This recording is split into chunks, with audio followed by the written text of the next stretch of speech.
Sunderlight Productions. Bonjour à toutes et à tous, bienvenue dans le podcast Dans la tête d'un cycliste.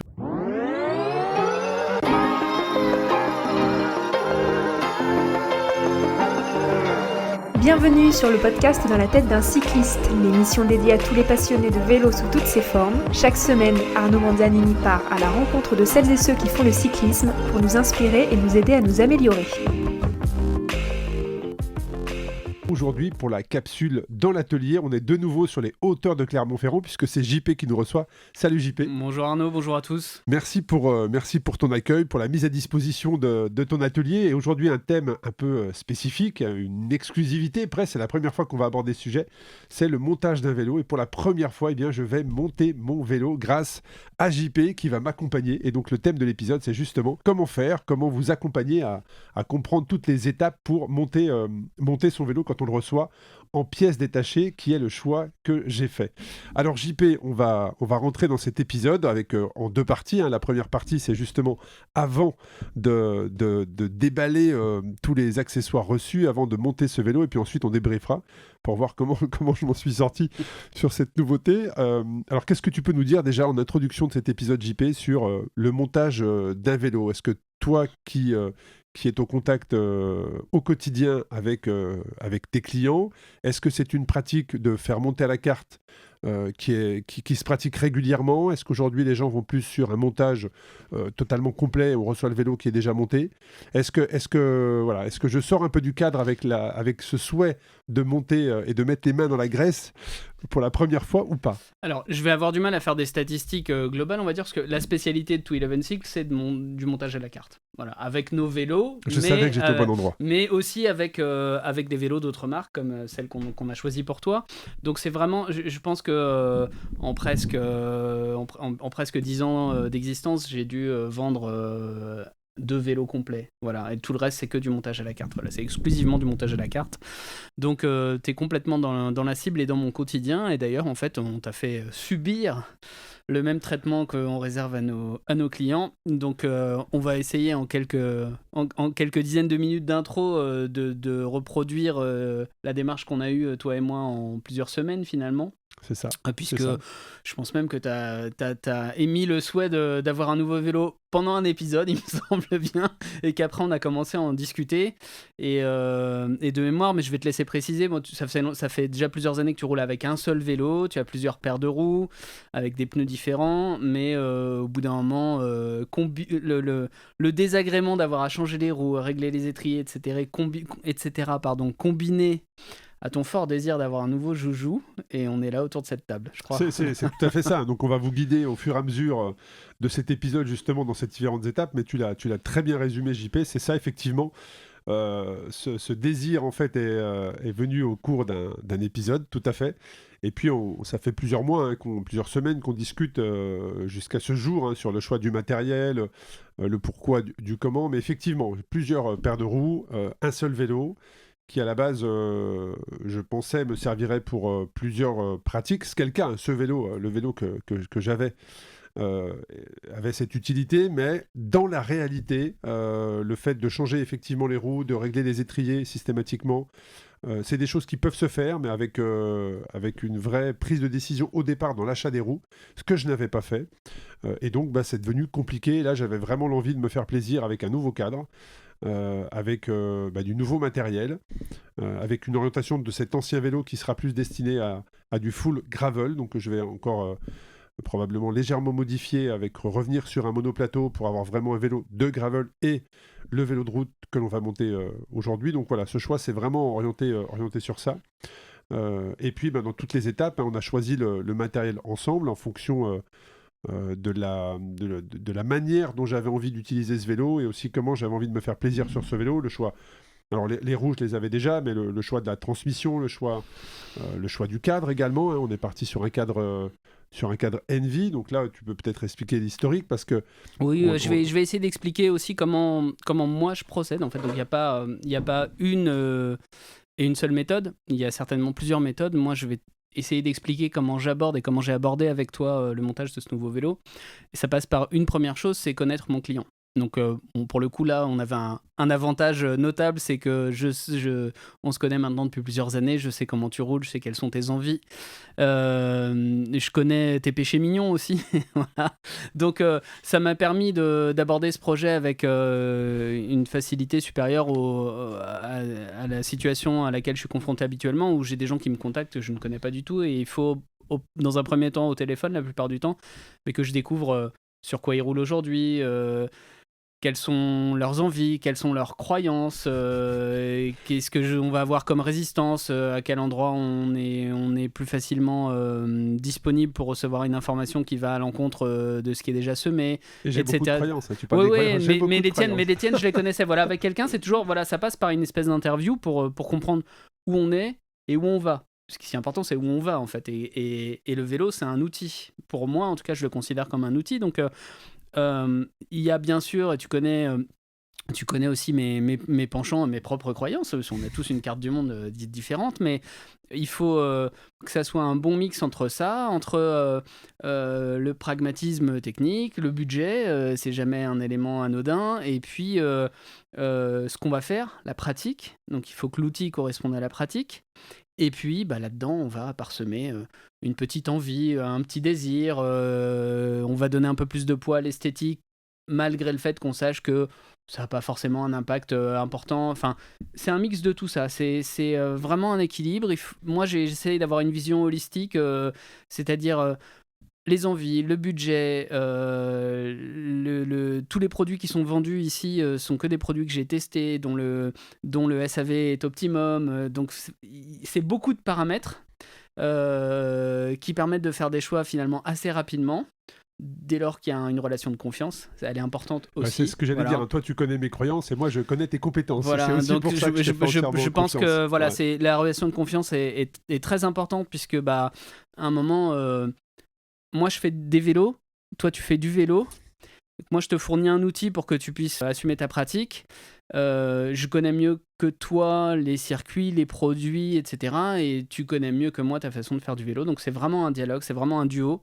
Et ma foi, c'est important. Donc, ça passe toujours par cette espèce d'interview. Voilà. Et puis, à partir de ça, on crée des lignes directrices. Soit le client a déjà une idée de modèle, de marque. Soit c'est pas le cas. Et du coup, il faut faire des propositions qui répondent au cahier des charges. Voilà. Et puis là, c'était un peu un mix des deux. Tu avais une idée, tu savais que tu voulais aller sur du carbone, tu savais que tu voulais un vélo de route, tu savais que tu voulais un vélo aéro. Voilà. On savait déjà vers quel type de produit on allait s'orienter. Et puis, il se trouve que moi, je travaille beaucoup avec une marque qui s'appelle Envy, qui est une marque américaine, qui est distribuée sur le territoire français, je dirais même en Europe aujourd'hui, par une société qui s'appelle Mohawks, qu'on salue. Qu'on salue d'ailleurs. Et avec qui je travaille quotidiennement. Et au début, tu m'as dit, ouais, c'est vrai, chez Envy, il y a un vélo de route aéro qui est très beau, le mêlé, etc. Alors, parle-nous justement du matériel que j'ai choisi, c'est toi qui vas le présenter. Voilà. Effectivement, donc, on a discuté ensemble. Moi, j'avais cette envie d'aller de nouveau sur un vélo de route, un vrai vélo de route aéro, mais aussi avec un côté esthétique. C'est important chez moi, c'est pas nouveau. Voilà, je dis souvent, je suis peut-être pas bon, mais c'est beau. Mon vélo est beau. Mais c'est la touche de plaisir, voilà, c'est important. Donc explique-nous. Là, on a reçu tous les cartons qui sont juste devant nous. On en a mis certains justement sur la table en présentation, mais on a reçu des cartons, donc on va devoir commencer par cette première phase de déballage. Donc, quels sont les composants que l'on a reçus et que l'on va devoir monter sur ce vélo, et parle-nous de ce vélo. Alors, pour le cadre, donc tu étais parti sur un mêlé. Dans la gamme Envy, il y a trois châssis, on va dire, parce qu'ils l'appellent comme ça. C'est un terme que j'ai l'habitude d'employer depuis longtemps aussi. Donc, il y a trois bases. Il y a une base qui est, on va dire, pure route, qui est le mêlé, qui c'est celui que tu avais choisi initialement. Il y a à l'opposé du spectre le MOG, qui est un châssis gravel adventure. Et entre les deux, pendant nos discussions, est apparu le Frey. Donc F-R-E-Y, le Frey, qui est d'être élu vélo de l'année, F-R-A-Y, pardon, et qui vient s'intercaler entre ces deux châssis. C'est-à-dire qu'on est sur un vélo de route aéro, on le verra quand on dévoilera un petit peu le vélo, le cadre est aéro, mais on a une douille de direction qui est relativement haute, donc on a du confort, et on a, attention, tenez-vous bien, un vélodrome qui accepte des pneus en 40 mm. Incroyable. Donc, alors on a fait de l'aéro alors que je dis des fois que ça sert pas à grand-chose, tu vas mettre des roues à profil alors que je dis que ça sert pas à grand-chose. Mais on a mis des gros pneus quand même, donc ça va, l'honneur est sauf. Voilà. Mais, donc on a choisi le frais, en fait, c'est moi qui t'ai dit écoute Arnaud, t'as choisi un mêlé, j'ai bien envie de te proposer autre chose, regarde. Voilà, il y a une petite différence sur l'empattement du vélo, il y a une toute petite différence sur les angles, c'est assez fin finalement, mais je pensais que par rapport à ta morphologie, par rapport à ton âge avancé, c'était plus... Non, vraiment, voilà, parce que bon, tu dis que c'est un vélo de route, mais je pense qu'à un moment, ça va te piquer d'aller faire un peu plus de long que ce que tu avais imaginé, tu seras mieux sur le frais que sur le mêlé. Enfin voilà, c'était tout ça, et en fait, tu as pris le temps de regarder, tu m'as dit, oui, en effet, voilà, le frais, c'est sympa, et en plus, il y avait une couleur qui te plaisait beaucoup. Ouais, la couleur est très très belle. Donc, vous la verrez après, hein, mais donc on est parti sur un châssis Envy frais, qu'on a adapté avec l'aide d'Envy, avec l'aide de Mox, à ta physio, à ta taille, etc. Donc c'est un vélo de grande taille, hein, puisque voilà, un grand bonhomme. Et ça a été important aussi dans le choix du cadre, c'est la gueule qu'avait le cadre. Quand je dis la gueule grand, qu'avait le cadre, sur des grandes tailles comme moi, qui sont généralement du XL ou du 58, on va dire. On reste sur quelque chose d'harmonieux. Certains cadres de grandes marques, qui équipent de grandes équipes, qui ont des grands résultats, eh bien, pour ma taille, je trouvais que c'était pas bien équilibré. Voilà. Oui, et ce cadre, je le trouvais parfaitement équilibré. En effet, alors c'est aussi un de mes critères, très clairement, dans ce que je fais moi, mais dans ce que je choisis de proposer au magasin. Cette idée d'harmonie esthétique, alors je l'entends, elle est complètement subjective, mais pour quelqu'un qui est à la fois sensible à l'esthétique et à la fois sensible à la mécanique, je continue de dire que quand quelque chose est harmonieux esthétiquement, normalement ça fonctionne très bien mécaniquement. Donc c'est un critère qui est vraiment important pour moi. Donc effectivement, le frais dans toutes les tailles, que ce soit très petit ou très grand, on est toujours sur quelque chose de très harmonieux, très équilibré. Donc on est parti sur ça, avec un cintre aéro qui est posé devant nous en 46 cm de large. Voilà. Donc ça sera un peu moins aéro, mais ça sera plus confortable. Donc c'est toujours une histoire de compromis. Tu vas rouler avec des roues qui sont des Envy aussi, des Envy 65, donc un fort profil. Que je m'étais équipé d'ailleurs chez Mox, hein, c'était à l'époque où j'étais sur Paris, donc Mox à Taverny, qui m'avait accompagné également dans le choix de ses roues, Nicolas notamment, on lui passe le bonjour aussi. Et donc effectivement, les roues, ça sera toujours de l'aéro, hein, assez large. Je trouve ça très très beau.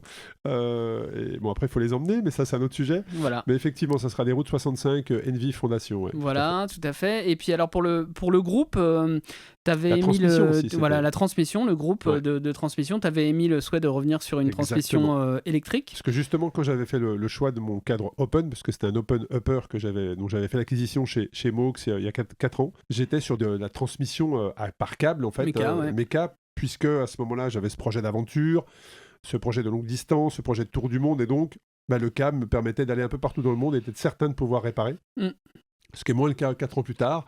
Là, j'avais envie de revenir sur ce que j'avais connu il y a plusieurs années, cette rapidité d'exécution, ce confort aussi de l'électrique. Donc, effectivement, j'ai fait le choix de revenir sur du Shimano électrique. Ouais. Bon, on en a parlé. Moi, j'en fais régulièrement. Là, on a choisi un groupe Shimano. Il y a toujours eu le débat entre Shimano et SRAM, qui sont les deux marques qui dominent un petit peu le marché et qui ont des propositions somme toute pertinentes. Là, moi, je t'ai orienté sur un groupe Ultegra.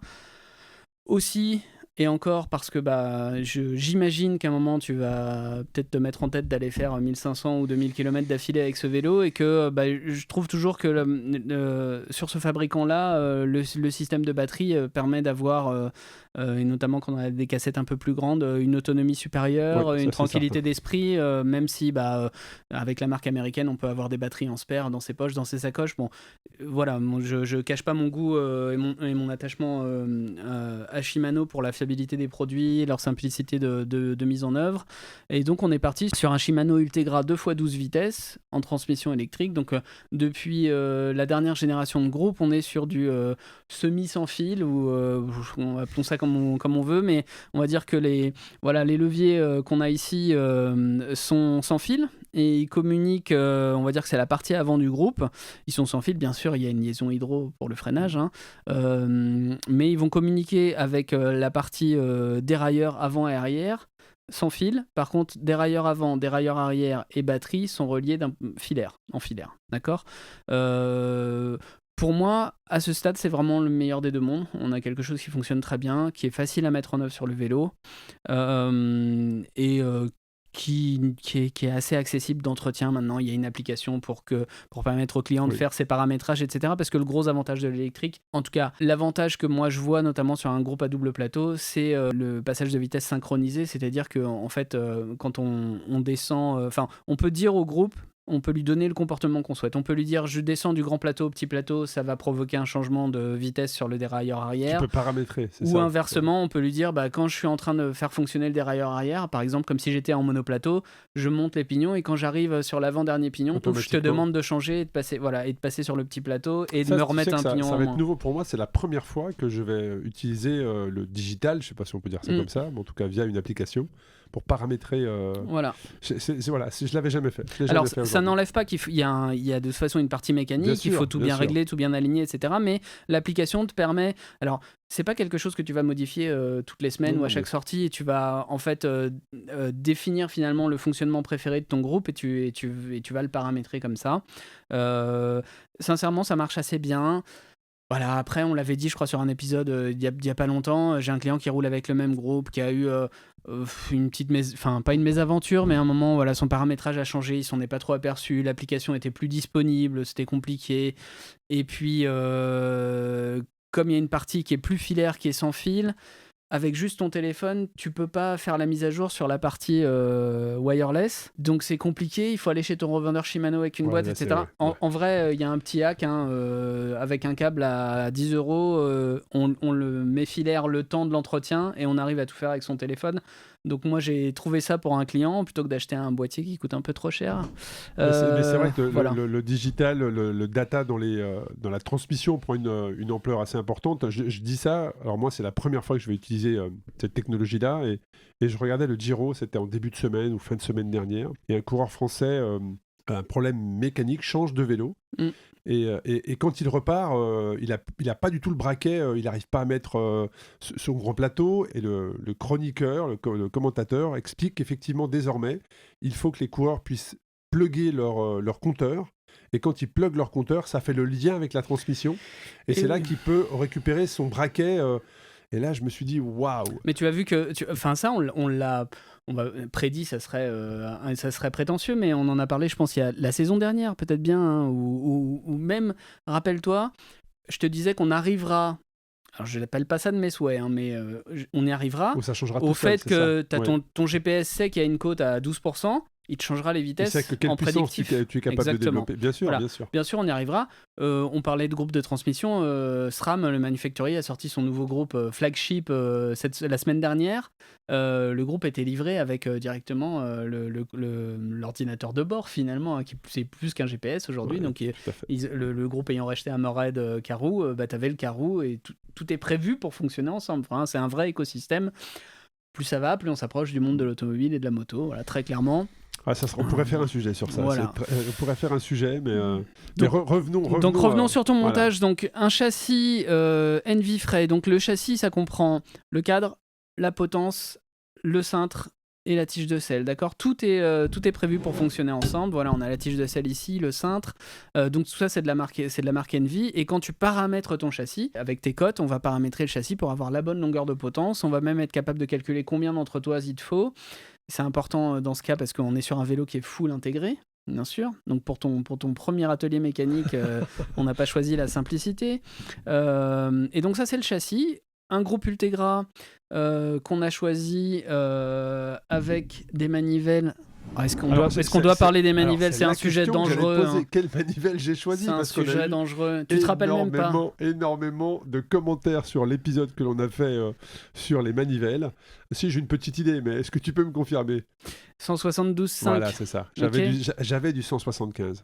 Exactement. J'avais du Donc on t'est 175. descendu d'une taille Tout à et fait. tu as choisi un vrai truc de routier parce que tu as pris un 52-36. Hein, donc tu vas tirer. Voilà. Voilà. J'étais bien. On va voir si, comme tu dis, mon âge avancé va me faire revenir à la raison. J'étais sur un braquet plus petit, mais avec l'âge, on a moins de cadence, paraît-il. Donc voilà, cassette 12 vitesses en 1134. Un des gros avantages des châssis Envy, c'est qu'ils sont équipés d'un boîtier de pédalier vissé, donc pas de problématique de craquement, etc. Et puis ici à l'atelier, on fait confiance Oui. au seul et unique Chris King, en ce qui concerne les roulements. Donc on est sur un boîtier T47, donc un boîtier vissé de chez Chris King. Ma foi, la selle, tu as ramené une selle spé qui te restait. Je sais pas si tu resteras là-dessus ou pas. Non, ça sera pas la selle que j'utiliserai. C'est vraiment pour la photo. Tu vois, qu'on puisse faire ensuite une photo complète, mais j'utiliserai pas cette selle-là pour la suite. Et puis le reste, ma foi, tes roues que tu avais déjà, les NV65, et qui sont équipées des pneus Ryanair, ce que tu roules depuis maintenant plusieurs années, pour mon grand bonheur. Voilà, donc tes roues aujourd'hui sont équipées en 32 et t'es en chambre à air. Si t'empêtes pas, de mémoire, c'est ça, si je me trompe pas, je regarde tes roues qui sont accrochées là. Je pense que je suis en tubeless. C'est possible ou pas? Non, si t'es en 32, t'es pas en tubeless, mais tu pourras passer en tubeless quand on te remplacera ceux-là que tu vas finir d'user et qu'on mettra les nouveaux 31 qui sont tubeless. Mais là, t'étais en chambre à air. Ouais, t'es en chambre à air, voilà. Je suis en chambre, mais par contre, effectivement, une fois que t'as goûté Ryanair, c'est le confort, ça fait quoi, un an et demi, 2 ans maintenant que je roule en Ryanair? Ça fait 2 ans, je pense, tout à fait. Une fois que tu goûtes à ce confort-là, voilà. D'ailleurs, les témoignages vont quasiment à chaque fois dans ce sens-là. Hein. Donc mon défi, c'est que là tu roules en 32 et vu le vélo qu'on va te monter, je fais un petit pari que dans quelques mois je te mettrai pas une paire de 31 mais plutôt une paire de 35 et tu verras que tu auras un vélo de route moderne et confortable et rapide. Voilà. Tu sais, on en a déjà parlé, mais quand tu regardes, alors là, actuellement c'est le Giro avec l'équipe de Pogacar qui remporte quasiment la moitié des étapes. Ils sont en 32, je pense. Oui, maintenant c'est ce qu'on a dit la dernière fois. Hein, sur le Tour, tout le monde roulait à 30, 31, 32. On avait le pied à coulisses dans les paddocks. C'est ça, il n'y a plus personne roule en dessous. Alors, des fois, ils ont des pneus labellisés 28, mais en fait, avec des roues de largeur interne 25. On est sur des pneus qui mesurent 30, 31, 32, ça dépend des pressions, mais ils sont en pression basse. Mais voilà, grosso modo, et Envy, puisqu'on parle d'Envy, a beaucoup poussé ça. L'entrée d'Envy dans le paddock, alors avec les vélos, mais avec les roues auparavant, a aussi, vraiment, ça a été une des marques motrices avec Ryanair, avec Zip aussi un petit peu, il faut pas oublier de les citer, sur de la largeur interne plus importante pour aller chercher du volume d'air et donc des pressions plus basses, donc plus de confort et moins de résistance au roulement, je ne le répéterai jamais assez. C'est vrai, le confort fait la performance, on l'a dit depuis la saison 1 je crois. Voilà, donc l'idée quand on fait un montage à la carte, on approvisionne tout ça, on fait attention bien sûr aux différentes compatibilités, aux différents standards. Moi je travaille avec des environnements un peu restreints parce que j'ai fait une sélection de marques qui est continue, hein. Je fais cette sélection est tout le temps en cours dans le temps, mais bon, je connais bien les produits. Une fois qu'on a tout, on met ça dans des caisses stockées par client pour être sûr qu'on n'oublie rien et que le jour du montage, il te manque tout pas quelque chose. Moi, je vais faire l'apprenti aujourd'hui. Alors, on commence par quoi? Tu commences par quoi? Alors, je commence par quoi? Donc là, on a tous les éléments. Alors, dans quel ordre je vais monter mon vélo? Si tu pouvais me dire, voilà, tu vas commencer par vérifier que tu as tout, en fait. C'est-à-dire que toi, je vais te laisser regarder. Est-ce que tu as tout le groupe? Est-ce que tu as les bons câbles? Parce qu'on est sur une partie de dérailleur électrique, il faut les bons câbles. Est-ce qu'on a la batterie? Est-ce qu'on a tout ce qu'il faut? On va reprendre aussi les codes pour être bien sûr que la potence, c'est la bonne, elle fait la bonne longueur. On va regarder qu'on a les bonnes entretoises pour mettre sous la potence. Tout ça, ça a été calculé au préalable, on va le vérifier. Et une fois qu'on a tout réuni, on va dégager la table de podcast, on va tout mettre dessus. Et puis, on va attaquer. Et par quoi on va attaquer? Moi, je commence toujours par la fourche, c'est-à-dire qu'on va prendre le bon nombre d'entretoises, faire un montage à blanc de la fourche et de la potence, et on va pouvoir marquer et couper le pivot. Voilà. Et une fois qu'on aura ça, on va pouvoir partir par le démarrage qui va être l'intégration des durites, d'accord? Puisque ici, on va avoir principalement la durite arrière à passer, la durite hydro. On va avoir des câbles à passer pour le DI2 pour pouvoir relier la batterie qui va venir se loger dans le tube de selle pour pouvoir la relier au dérailleur avant. Donc, on va passer toute cette câblerie-là. Comme on est sur du full intégré, on va avoir la même chose à faire sur la fourche, passer la durite d'étrier de frein avant. Elle rentre à l'intérieur de la fourche, elle ressort, elle vient à travers le jeu de direction, elle vient dans la potence, et une fois dans la potence, elle vient dans le cintre. C'est pas ce que je préfère, hein, très sincèrement, mais j'avoue que probablement la marque qu'on a choisie ici est la marque qui fait ça le mieux. C'est-à-dire que ce que vraiment... tu m'as dit quand tu as reçu le cadre. Alors, tu m'as dit c'est la première fois que je vois l'intérieur d'un cadre aussi nickel. La qualité, c'est simplement l'intérieur des vélos chez Envy. Alors moi, je travaille leurs composants carbone, les roues et tout ça depuis beaucoup de temps maintenant, donc je connais la qualité. Mais là, j'avoue que sur le vélo, l'intérieur du vélo est comme l'extérieur du vélo. Il n'y a pas la peinture, mais c'est vraiment très propre. C'est de toutes les marques qui sont passées ici, c'est aujourd'hui, j'assume, c'est la meilleure qualité que j'ai vue. Ça me plaît énormément. Ils ont bossé 5 ans chez Apple. On a toujours eu cette empreinte de Steve Jobs qui disait même si le client ne voit pas ce qu'il y a à l'intérieur sous le capot, il faut que ça soit propre, il faut que ça soit nickel. Là, c'est bon. C'est des produits qui sont assez coûteux, mais on en a pour son argent. J'avoue que c'est très bien fait.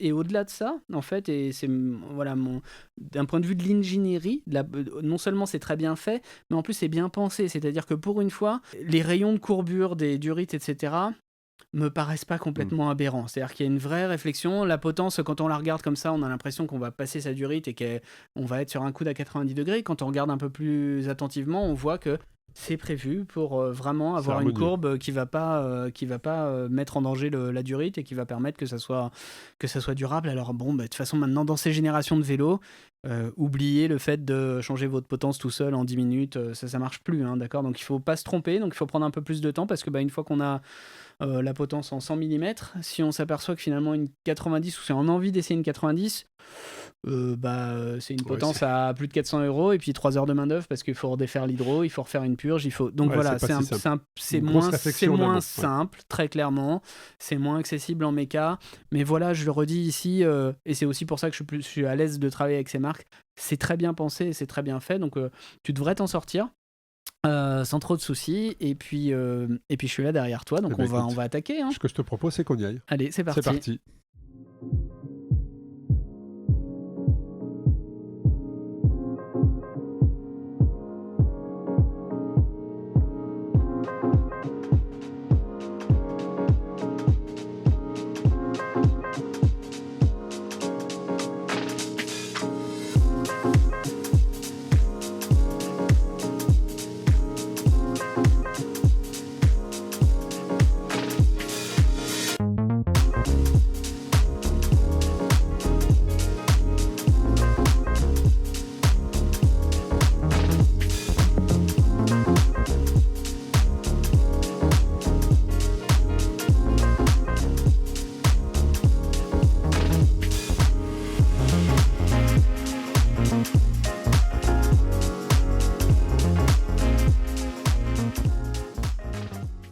Eh bien, nous voilà quelques heures après avoir quitté les micros.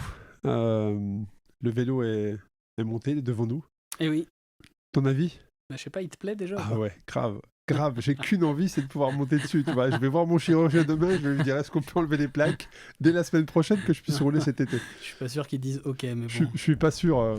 Je suis pas sûr de la réponse, mais en tout cas, ouais, le vélo est magnifique. Parle-nous un petit peu de ce montage. Alors, comment est-ce que ça s'est déroulé ? La question, c'est... après, tu me poseras les questions, mais la question, c'est est-ce que ça s'est déroulé comme tu l'avais imaginé ?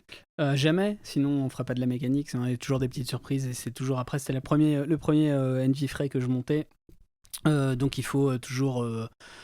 s'adapter, regarder, toi tu as pu faire une vraie découverte. Alors tu m'as considérablement aidé, hein. C'est pas moi qui ai fait vraiment la totalité du montage, tu m'as considérablement aidé, guidé, mais heureusement. Mais tu as pu découvrir d'où vient mon adoration pour les passages internes et le full intégré. Écoute, la prochaine fois, enfin à chaque fois même que je regarderai cette potence, j'aurai une pensée pour toi, JP. Et donc là, on était dans un cadre favorable. Comme j'ai dit, je pense que c'est vraiment un des modèles, enfin une des marques qui a le mieux travaillé ça.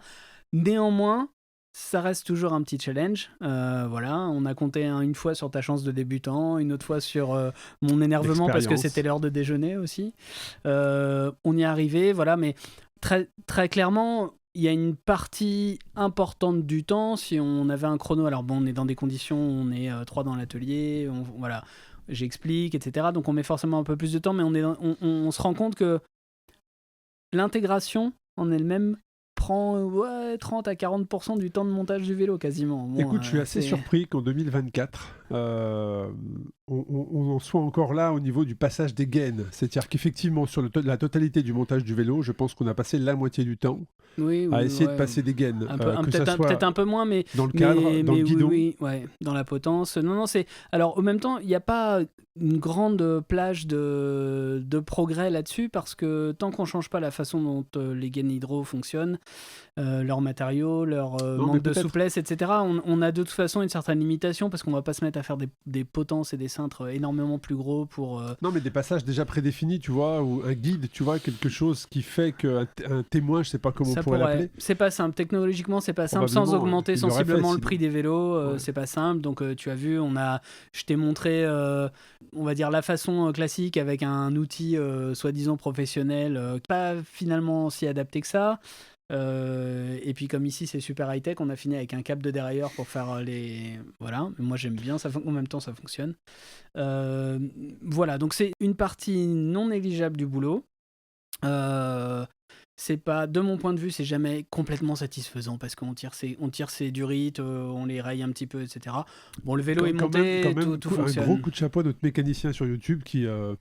lui a monté, monté en 30 secondes. Hein. Donc là, un grand chapeau à lui, on a regardé, j'espère on aura dû nous prendre aussi quelqu'un qui va éditer la vidéo et que le premier coup, après 2 heures, le premier coup, la durite montre le bout de son nez exactement au bon endroit. Non mais enfin voilà, bon, ça fait partie de la complexité invisible liée au fait de vouloir éliminer les câbles et les durites de la vue de celui qui conduit ou de celui qui regarde ton vélo. Bon... Voilà, je conserve mon avis là-dessus. Ça ne m'ennuie pas de monter ces vélos-là parce que c'est quand même bien fait. Le résultat est satisfaisant. Maintenant, si demain ton bike fitter que l'on salue te dit qu'il faut que tu changes de potence pour mettre une 90, tu m'oublies. Je lui dis de t'appeler. Non, voilà, mais il y aura un petit peu de complexité, mais ça veut dire il faut vraiment bien savoir ce qu'on fait en termes de dimension pour pas avoir à refaire et à défaire. Maintenant, tu as vu que les entretoises, notamment ici, il n'y a pas que Envy qui fait ça, mais Envy le fait aussi. Les entretoises sont splittées, c'est-à-dire que tu vas pas être obligé de complètement tout démonter si à un moment tu t'aperçois que tu veux enlever. Alors sur ton vélo on a une entretoise de 5 mm seulement, si jamais on voulait l'enlever on n'aurait pas besoin de tout démonter. Voilà, si on avait laissé de la marge et qu'on voulait en rajouter, on n'aurait pas besoin de tout démonter. Bon, c'est un des éventuels avantages qu'on peut avoir là-dessus. Bon, ça reste complexe. Maintenant, le vélo est beau. Il me reste quelques petites finitions à faire pour toi sur le réglage et paramétrage du DI2. Bien revérifier tous les serrages, il n'y avait pas de secret, on n'a pas eu le temps de le finir là. Mais là, il est roulant, hein, mais voilà, il y a deux, trois petites choses que je veux finaliser et contrôler. Et puis on lui mettra un petit produit de finition qui va protéger la peinture avant que tu partes le salir sur les routes aussi. Et ma foi, avec un vélo comme ça, je ne roulerai que par beau temps. Que par beau temps. Que par beau temps. Non, mais là, ce qui est vraiment cool, effectivement, donc déjà un grand merci parce que tu as pu me guider et comme tu l'as dit, c'est un vrai métier. Oui, c'est un vrai métier. C'est vrai qu'il y a plein d'astuces, il faut beaucoup d'expérience pour gagner du temps, ne serait-ce que les purges des cocottes. Tu as incliné le vélo pour justement que tu n'aies pas à repasser 1 heure à faire en sorte que tout marche bien. Donc il y a beaucoup d'expérience, plein de petites astuces, comme tu l'as dit, le câble pour passer les gaines, alors qu'on préconise d'autres solutions. Donc il y a beaucoup d'expérience. Moi, ce que j'ai trouvé agréable également, c'est j'ai vu l'intérieur de mon cadre, et ça, je trouve ça génial, parce que c'est propre. C'est très, très C'est-à-dire propre. qu'à l'intérieur du cadre, c'est propre. Mais quand je dis c'est propre, c'est beau, mais c'est aussi très, très propre. Un carbone qui est nickel à l'intérieur. J'ai pas pensé à te le faire, mais j'ai une petite caméra type endoscopique, en fait, suivant endoscopie. Enfin, une caméra, voilà. Moi, je regarde avec ça dans les cadres pour regarder ce que tu as vu par l'intermédiaire de la trappe, puisque c'est un vélo qui dispose d'une trappe cargo où tu peux mettre quelques affaires. Ce que tu as vu là, c'est pareil ailleurs, en fait. Voilà. Dans tout le cadre, c'est comme ça. Donc, c'est vraiment chapeau à la marque qui a fait vraiment du beau boulot. C'est agréable de travailler sur des produits comme ça. Maintenant, tu as vu que c'était un métier, mais tu as vu aussi que on fait pas décoller une navette spatiale. Hein. Ça reste assez rudimentaire d'un point de vue de la mécanique. Il faut de la rigueur, du soin, les bons outils, parce que là, on est sur ça aussi, c'est important. Tu vois, j'ai pensé à ça pendant qu'on montait, et de le spécifier pendant notre échange de conclusion. C'est que, mais on l'avait déjà dit dans la saison 1, je crois, ou la saison 2, quand on parlait justement des accessoires et des outils, c'est avoir les bons outils. C'est vrai que très clairement, on l'a vu, que quand tu es bien équipé, que tu as les bons outils, bah forcément, c'est un facilitateur, en tout cas, tu perds pas de temps, ça s'enclenche bien. Et puis Tu ne casses pas, tu n'abîmes pas. On n'abîme rien. Tu as vu quand tu as ramené des roues qui avaient déjà roulé. On a dû faire un bricolage que j'espère on n'a pas filmé d'ailleurs, mais pour retirer l'écrou de disque qui était complètement pas filmé, nous avons coupé. voilà, qui était complètement arrondi et qui était avec l'outil adapté ne sortait pas, parce que probablement que l'outil qui a été utilisé avant était soit usé, soit inadapté, et l'écrou de disque était complètement mort. On a réussi à le sortir avec une pince étau. Mais voilà, si t'as pas le bon outil, tu peux toujours réussir à faire quelque chose, mais il y aura une conséquence, donc c'est important. Après là, on peut noter aussi que le vélo est fourni avec une petite clé, c'est un petit multitool prétaré à 5,5 Nm, donc ce qui te permet d'intervenir sur absolument l'intégralité de ton vélo, puisque les embouts sont contenus dans le manche de cet outil, avec un couple prétaré de 5,5, donc les serrages de potence, les serrages de tisse de selle, les serrages de cintre, etc. Tout ça, tu peux les faire de manière autonome avec un outil qui t'assure que tu n'abîmeras jamais ton vélo avec un serrage trop important. Donc ça, j'ai trouvé que c'était vraiment bien. C'est la première fois que je vois ça. C'est vraiment très bien fait. Du coup, je te conseille de rouler avec ce petit outil, peut-être dans la boîte cargo. Dans la boîte cargo, voilà, pourquoi pas. Voilà, il est tout à fait indiqué. Mais ça fait un très beau vélo. Je suis content de ton choix. Écoute, je suis content de t'avoir accompagné là-dessus et hâte de te voir sur la route avec. Très bientôt. Moi, je suis également content de ce choix-là. Un grand merci pour les conseils. Un grand merci à Mos également pour l'accompagnement. Donc, c'est vrai que le combo roue, vélo, cintre, potence, envie est juste parfait. Hein. Je publierai sur mes réseaux. Je vais faire un petit peu l'influenceur. Je sais que tu affectionnes particulièrement ça, JP. Tu feras attention moucheron quand même, mais voilà. je publierai sur mon compte Instagram la photo du vélo le jour de la sortie de l'épisode. Vous verrez, il est superbe. J'ai hâte d'aller le rouler. Un grand merci à toi, JP, pour ton temps. Merci à tous. Pour l'accompagnement, parce que je le répète, le seul... même avec différents tutos, seul, jamais je n'aurais pu monter le vélo. Donc, merci de m'avoir guidé. Désormais, peut-être que je pourrais aller un peu plus loin seul dans la mécanique. Mais très clairement, je ne suis pas fait pour ça à la base. Non, mais au moins tu connais ton vélo. Donc maintenant, tu as vu de A à Z et tu vas savoir, en fait, s'il y a un bruit, d'où ça vient, où passent les câbles, où passe, voilà. Donc c'est vachement important. C'était ma volonté. On en avait déjà parlé dans différents épisodes du podcast. Je pense qu'il y a beaucoup trop de cyclistes qui aujourd'hui font du vélo, ne savent même pas du tout à quoi sert une vis, un serrage, un bruit, ce genre de choses. C'était vraiment une volonté de ma part, c'était de monter le prochain vélo, en tout cas, dont j'allais faire l'acquisition, c'était vraiment de le monter pour comprendre, connaître, m'intéresser, et c'est mission accomplie. Donc un grand merci à toi. Au plaisir, on se revoit quand on met une paire de 3.4 avec des pneus 35 dessus. Hein. Pourquoi pas. En tout cas, je te remercie une nouvelle fois et puis à très bientôt sur un prochain épisode du podcast Dans la tête d'un cycliste. Merci à vous.